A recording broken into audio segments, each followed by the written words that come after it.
Friends good morning అండి. బాగున్నారు friends? మేమైతే చాలా బాగున్నాం ఫ్రెండ్స్. ఆడదాన్ని ఎప్పుడు కూడా అవసరం అనుకోండి ఫ్రెండ్స్. ఎందుకంటే అవసరం ఎప్పుడు కూడా ప్రతి క్షణం కూడా మన గుర్తుండిపోయేస్తుంది. మన జీవితానికి ప్రతి గమ్యానికి కూడా ఆడది ఎప్పుడు కూడా మీరు ప్రేమించిన వాళ్ళైతే మీకు ఎప్పుడూ అండగానే ఉంటుంది. ఆడదాన్ని ఎప్పుడు కూడా వస్తువులాగా వాడుకొని అక్కడ పక్కన పడేయమాకండి.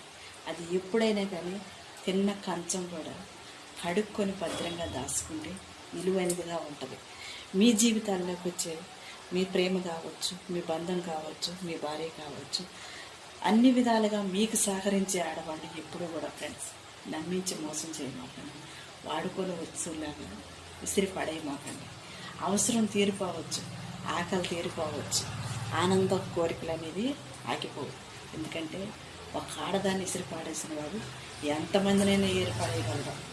అలాంటి మగవాళ్ళని ఏమంటారో మీరే ఒకసారి ఆలోచించుకోనండి.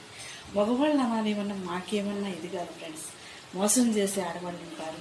జీవితాన్ని కోల్పోయి మీకోసం జీవితాన్ని, బంధాన్ని, శరీరాన్ని కూడా వదులుకొని ఎదురు చూసే ఆడవాళ్ళు కూడా ఉంటారు ఫ్రెండ్స్. అలాంటి వాళ్ళ జీవితాల్లో ఎప్పుడూ అన్యాయం చేయమాకండి. ఆడది ఎప్పుడు మీకు అవసరం కావద్దు. ఆనందానికి, మీ కుటుంబానికి, మీ వంశానికి ఒక అండగా నువ్వు ఎదుర్కొంటున్న దీపంలా